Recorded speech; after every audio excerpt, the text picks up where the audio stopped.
एक बार मैया यशोदा ने थोड़ा सा क्रोध किया और लाला पर अपनी एक छड़ी पड़ी थी, वो छड़ी को उठा लिया और भगवान कृष्ण मैया यशोदा जी से बहुत दूर रहे। कहते हैं 1 दिन 2 दिन 3 दिन तक भगवान कृष्ण अपने बाबा नंदराय जी के पास में जाकर विश्राम किया, मैया के पास ना। क्यों? क्योंकि मैया यशोदा जी ने वो छड़ी अपने पास में रखी। मेरा परमात्मा आपके करीब में कब आता है? जब आपका क्रोध दूर हो जाता है। और जैसे ही क्रोध आपका दूर हुआ, परमात्मा आपके करीब में आ गए, भगवान आपके नजदीक में आ गए। इसलिए जरूरी है कि भजन करते समय, तप करते समय, साधना करते समय, व्रत करते समय, उपास करते समय, भगवान का स्मरण करते समय अपने भीतर कितना भी क्रोध आए, उस क्रोध को थोड़ा सा दूर कर दे। समाप्त नहीं हो सकता। आप सोचो कि हमारा क्रोध हमारे भीतर समाप्त हो जाए, तो वो नहीं। आप सोचो कि मेरा गुस्सा पूरा समाप्त हो जाए, तो वो नहीं हो सकता। वो होगा नहीं, परंतु उसको कंट्रोल किया जा सकता, उसको संयमित किया जा सकता।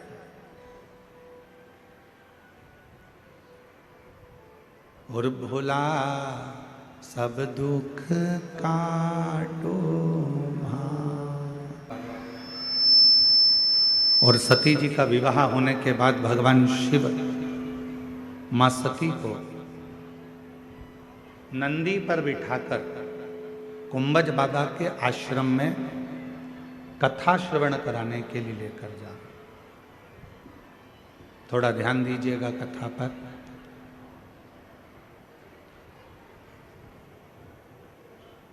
जैसे ही विवाह कर कर माता सती आई और भगवान देव अधिदेव महादेव ने, भगवान शंकर जी ने, ओघड़दानी ने, भगवान शंभू ने, त्रिकालदर्शी कैलाशी अविनाशी भगवान शिव ने माँ सती से कह दिया कि आपको कुंभज बाबा के आश्रम में हमारे साथ चलना है, अगस्त ऋषि के आश्रम में जाना है, आपको हमारे साथ कुंभज बाबा के आश्रम में चलना। सती मैया ने कहा ठीक है, अगर आप कहते हो कि कुंभज ऋषि के आश्रम में जाना है, भगवान अगस्त ऋषि के आश्रम में जाना है, तो हम चलेंगे, उसमें क्या। पर पूछा कि कुंभज बाबा के यहाँ जाने का कारण क्या है, क्यों, किस लिए?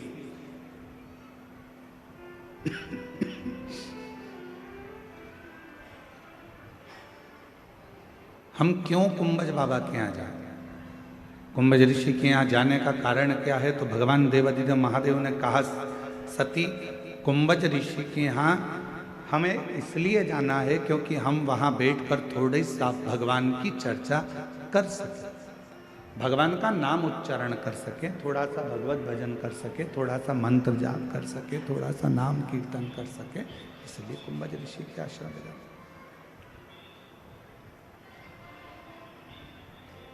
सती मैया ने सुन लिया और सुनने के बाद मां सती दिन भर विचार करती रही कि कुंभज बाबा के आश्रम में सत्संग करने जाना है या कथा सुनने के लिए जाना है या भगवत नाम की चर्चा करने के लिए जाना है, तो आखिर ऐसा क्या कि मैं शादी कर आई, विवाह कर आई और मेरी शादी हुई और मुझे कुंभज ऋषि के आश्रम में लेकर बाबा जा रहे हैं, वो भी कथा सुनाने के लिए। आपके यहाँ पर ऐसी रीति है कि नहीं हमको नहीं मालूम, छत्तीसगढ़ का, पर हमारे मध्य प्रदेश में एक नियम है, और मध्य प्रदेश में भी हमारे मालवा में एक नियम है कि जब घर में बहू आती है तो बहू आने के बाद में घर में सत्यनारायण भगवान की कथा होती है। जितेंद्र जी, आपके इधर भी ऐसा होता होगा, चलता है इधर भी ऐसा? साधुता है फिर तो आनंद है, शिव कृपा। तो हमारे यहाँ एक ऐसा नियम है हमारे मालवा क्षेत्र का, मध्य प्रदेश का, कि जब विवाह हो जाता है, घर में बहू आ जाती है, तो घर में सत्यनारायण की कथा होती है। अब किसी ने पूछा कि गुरुजी, ये सत्यनारायण भगवान की कथा का क्रम कहाँ से चालू हुआ? तो हम उनको कहते हैं कि भगवान शंकर जी विवाह कर आए थे माता सती के साथ, और वो भी कथा सुनने के लिए गए थे। इसलिए उस दिन से नियम चालू हुआ कि जब घर में मंगल कोई कार्य होता है तो भगवान की कथा जरूर हो, भगवान की कथा जरूर।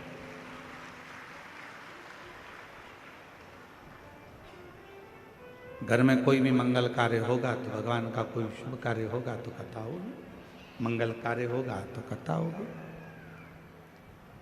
तो शुभ कार्य जब भी हमारे यहाँ होता है तो हमारे यहाँ भगवान की कथा से शुरुआत होती है, भगवान के मंत्र जाप से हमारे यहाँ की शुरुआत होती है।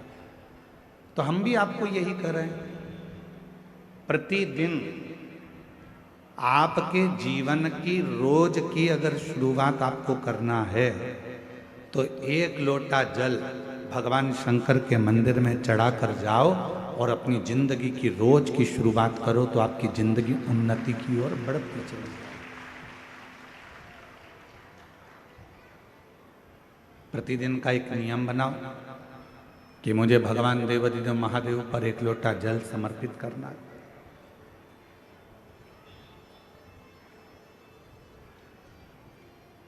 वो भी नहीं कर सकते तो प्रतिदिन एक नियम बनाओ कि हम हमारे घर में बैठकर श्री शिवाय नमस्तुभ्यं, श्री शिवाय नमस्तुभ्यं, श्री शिवाय नमस्तुभ्यं, श्री शिवाय नमस्तुभ्यं। अगर बन सके तो एक नियम कोई सा भी धारण कर लो कि हम शिव के मंदिर जाएंगे, जल चढ़ाएंगे, श्री शिवाय नमस्तुभ्यम का जप करेंगे, भगवत नाम का कीर्तन करेंगे, मंत्र जाप करेंगे, या भगवान के मंदिर में जब समय मिल जाएगा तो हम झाड़ू लगा लेंगे, थोड़ी सी पोछा लगा लेंगे, थोड़ी सफाई कर लेंगे। ऐसा नियम अपने जीवन में बनाओ। ऐसा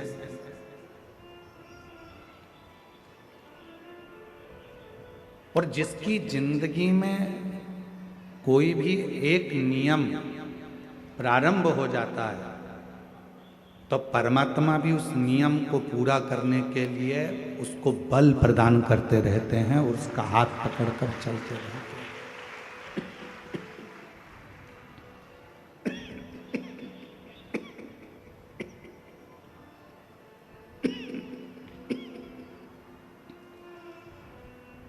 भगवान भी उसका हाथ पकड़कर उसको बल प्रदान करते हैं और उसको साथ लेकर चलते हैं। कोई एक नियम अपनी जिंदगी में बनाए, कोई एक। माता पिता को चाहे प्रणाम करने का नियम हो, गौ माता को चाहे 1 रोटी देने का नियम हो, चाहे तुलसी जी की परिक्रमा का नियम हो, चाहे बेलपत्र के पूजन का नियम हो, चाहे शिव जी के मंदिर में झाड़ू पोछे का नियम हो, चाहे भगवान शंकर के मंत्र जाप का नियम हो, चाहे 1 लोटा जल का नियम हो, कोई भी एक नियम हम जब बनाएंगे तो उसको पूर्ण हमारा देव अधिदेव महादेव करेगा, भगवान शंकर करेगा। उस नियम को बनाना हमको पड़ेगा, पूर्ण करेगा देव अधिदेव महादेव। पशुपति व्रत आप करते हो, नियम आप लेते हो, पूर्ण कौन करता है? भगवान देव अधिदेव। 16 सोमवार का व्रत आप करते हो, 16 सोमवार के व्रत का नियम आप लेते हो, पूर्ण कौन करता है? देवाधिदेव महादेव। नवरात्रे का व्रत आप करते हो, नवरात्रे में देवी जी की आराधना आप करते हो, पूर्ण कौन करता है? देवाधिदेव महादेव। शिव महापुराण के उमा संहिता में वर्णन आता है कि जितने व्रत, जितनी साधना, जितने नियम पृथ्वी पर रहने वाला मनुष्य जब करता है तो उन व्रतों को पूर्ण करने का बल स्वयं देव अधिदेव महादेव देते हैं और उस व्रत को पूर्ण करवा देते हैं।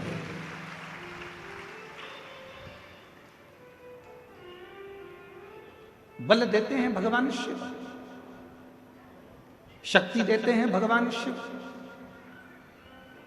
सोमवार का व्रत कर लो, चाहे मंगलवार का व्रत कर लो, चाहे बुधवार का व्रत कर लो, चाहे गुरुवार का व्रत कर लो, चाहे शुक्रवार का व्रत कर लो, चाहे शनिवार का व्रत कर लो, चाहे रविवार का व्रत कर लो, चाहे तीज का व्रत कर लो, चतुर्थी का व्रत कर लो, एकादशी का व्रत कर लो, प्रदोष का व्रत कर लो, चाहे तुम दुनिया का छठ का व्रत कर लो, कोई सा भी व्रत करोगे, सारे व्रत को करने का बल, सारे व्रत को करने की शक्ति, सारे व्रत को पूर्ण करने का भाव अगर कोई देते हैं तो देव अधिदेव महादेव देते हैं, तुम्हें शक्ति प्रदान करते, बल प्रदान करते, जिससे आप इस व्रत को पूर्ण कर सकते।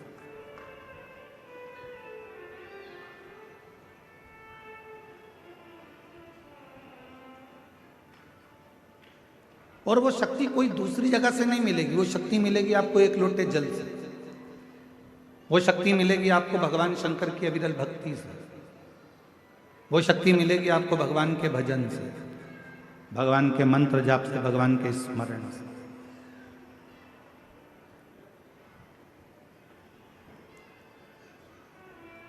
सती मैया ने सुना मेरे पति मुझे कुंभज ऋषि के यहाँ कथा श्रवण कराने के लिए ले जा रहे हैं, तो सती माता नंदी के पास गई और नंदी के पास जाकर मां सती बैठ गई। नंदी ने देखा आज मां मेरे नजदीक में आकर बैठी है, क्या बात है मां?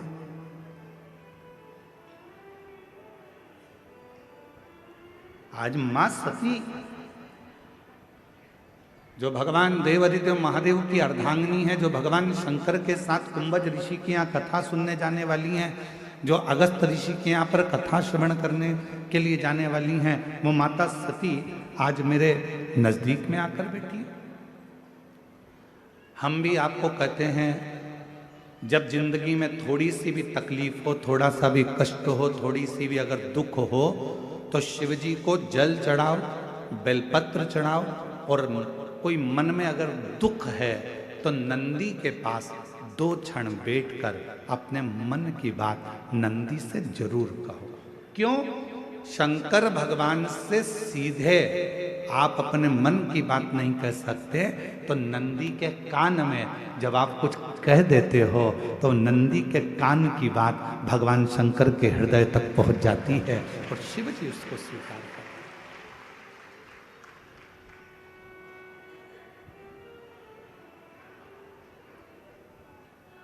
भगवान देव अधिदेव महादेव उसको स्वीकार करते, भगवान शंकर उसको स्वीकार करते। किसी के यहाँ पर जब बच्चे नहीं होते, 10 साल हो गए, 15 साल हो गए, 20 साल हो गए, 25 साल हो गए, 30 साल हो गए, मन से हिम्मत मत हारना कि मेरे घर बच्चे नहीं है, मैंने इलाज भी करवा लिया, सब दूर चली गई, सारे देवताओं के यहाँ गई, गोदी भी भरवाई, झोली भी भरवाई, नियम भी लिए, बहुत सारा, बहुत पूजन पाठ भी कर ली, फिर भी मेरे घर में बच्चे नहीं है, तो दुखी मत हो, टेंशन मत ले। रजो धर्म का जब 7वां दिन हो, तब 7 दिन पूर्ण होने पर बाबा की कृपा से सफेद आंकड़े की जड़ को लो और लाल धागे में उसको, उस जड़ को लेकर जाओ और दोनों पति पत्नी मिलकर उस जड़ को निकालकर भगवान तुमरुकेश्वर महादेव का नाम लो, तुमरुका जी का नाम लो, जिन्होंने शिव महापुराण की कथा को जनमानस को सुनाया।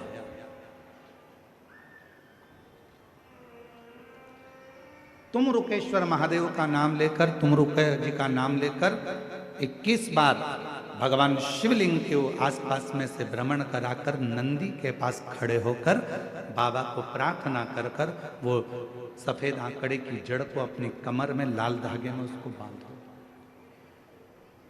शिव कृपा करे। पर कब बांधना? जब तुम्हारा पूरा भरोसा शंकर जी पर हो जाए, तुम्हारा पूरा भरोसा हो जाए कि मेरा महादेव मुझे संतान देगा, मेरा महादेव मेरी झोली भरेगा, अब मैं भटकूंगी नहीं। मेरा भरोसा कहता है कि मेरा शंकर भगवान मेरी सूनी गोद को भरेगा। जिस समय पर तुम पूरा भरोसा कर लो, तब देवाधिदेव महादेव के मंदिर जाना प्रारंभ करो, तब उस जड़ का प्रयोग करना प्रारंभ।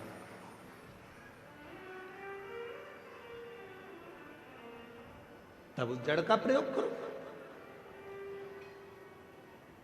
अब तुम विश्वास तो मन में है नहीं, और मालूम पड़ा कि सफेद आंकड़े की जड़ भी ले ली और कमर में बांध भी ली, सब काम कर लिया, और उसके बाद भी बच्चा नहीं हुआ। तो तुमने कहा मैंने तो बांधी थी और बच्चा ही नहीं हुआ। मतलब तुम भरोसा नहीं कर पाई थी, विश्वास नहीं कर पाई।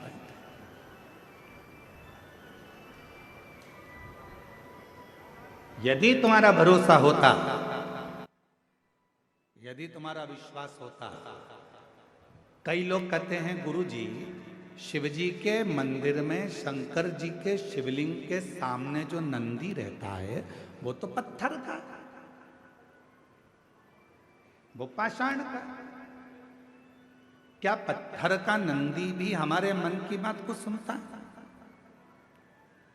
क्या पत्थर का नंदी भी हमारे विचारों को श्रवण करता है? क्या पत्थर का नंदी भी हमारे भाव को सुनेगा? क्यों नहीं सुनेगा?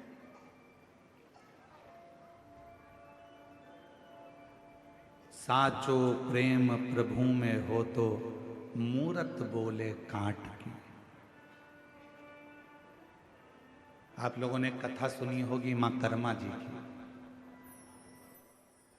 मां कर्मा बाई वो कथा वर्णन करती है कि कर्माबाई का भगवान के प्रति तब प्रेम हो गया था कि लकड़ी की मूर्ति में से जगन्नाथ प्रकट होकर कर्माबाई के खिचड़े को खाना प्रारंभ कर दिया। कर्माबाई के खिचड़े को खाना।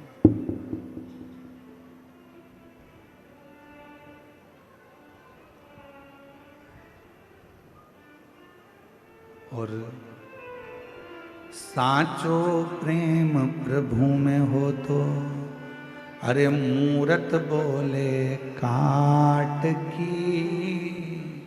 जीमो मारा श्याम धनी जिमावे बेटी जाट की। जिमावे बेटी जाट की। थाली भर कर लाई ऊपर की बाट की। जीमो मारा श्याम धनी जिमावे बेटी जात की। जिमावे बेटी जात। कर्माबाई का प्रेम कितना पक्का था कि काट की मूर्ति में से भगवान प्रकट होकर प्रसाद खा लेते।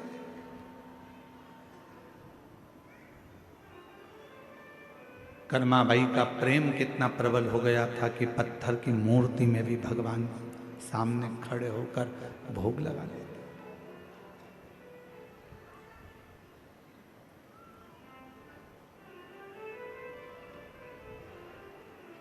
बार बार मंदिर में चढ़ती, बार बार पट खोलती, और कैया कोणी जी मेरे मोहन कड़ली कड़ली बोलती। तू जी माँ तो जब मैं जी तू जी में तो जद में जी मानू ना किस लाट की। जी मोमारा श्यामदनी जी मावे बेटी जाट की। जी मावे बेटी जाट की। बस वो भक्ति, वो विश्वास जब प्रबल होता है तो परमात्मा सुनता जरूर है।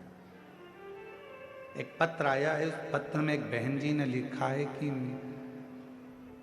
मैं आपको बिल्कुल नहीं मानती थी। क्यों नहीं मानती थी उसका एक कारण भी है कि मैंने बहुत सारे महाराज देखे, सारी दुनिया के बाबाओं के पास चली गई, प्रणाम किया, गोदी भरवाई, पर मेरे घर औलाद नहीं। 1 साल 2 साल 3 साल 4 साल 5 साल 6 साल 7 साल 8 साल 9 साल 10 साल 11 साल 12 साल 13 साल 14 साल 15 साल 16 साल 17 साल 18 साल निकाल दिए, पर मेरे घर में औलाद नहीं। 18 साल निकाले। अब गुरुजी, किसी बहन जी ने कहा कि आपकी कथा आती है, तो मैं तो आपको भी ऐसे ही समझती थी कि महाराज लोग अपनी अपनी कहीं ना कहीं किसी ना किसी क्रम में लगे रहते हैं, कोई उनकी बात पक्की हो सकती है। पत्र आया, उस पत्र में लिखेश्वरी महावीर पतिश्री पेखन महावीर, जिला कोंडागांव, सरगीपाल के निवासी हैं। कहीं बैठी हो तो हाथ हिला सकती हैं। सरगीपाल। मेरा नाम खिलेश्वरी महावीर, पति श्री पेखन महावीर, जिला कोंडागांव, सरगीपाल की निवासी हूँ। कहीं बैठी हो तो हाथ हिला सकती हैं। आप ही हैं? ठीक है, आ जाइए। बच्चे को भी लिया। गुरुदेव, ऐसा कोई डॉक्टर नहीं छोड़ा, ऐसा कोई स्थान नहीं छोड़ा जहां हमने दिखाया ना हो। हिम्मत हार चुके थे। एक बहन जी ने आपके बारे में बताया, आप पर भरोसा नहीं था। क्या सफेद आंकड़े की जड़ बांध लेने से क्या बच्चा हो सकता? नंदी के पास खड़े होकर बोलने से क्या बच्चा हो सकता? फिर भी मेरे पति बोले कि एक बार वो सियोर वाला बाबा कहता है तो उस पर भरोसा कर कर बांधने में क्या जाता है। हमने सफेद आंकड़े की जड़ को बांधा और पशुपतिनाथ का व्रत किया, पंडाल में बैठकर कथा श्रवण करी, वहाँ की मिट्टी को पेट पर लगाया और बाबा की कृपा से मेरा गर्भ ठहरा। और 18 साल के बाद 1 मई 2025 को मेरे घर में संतान की प्राप्ति। 18 साल के बाद, 18 वर्ष के बाद मेरे घर में औलाद हुई।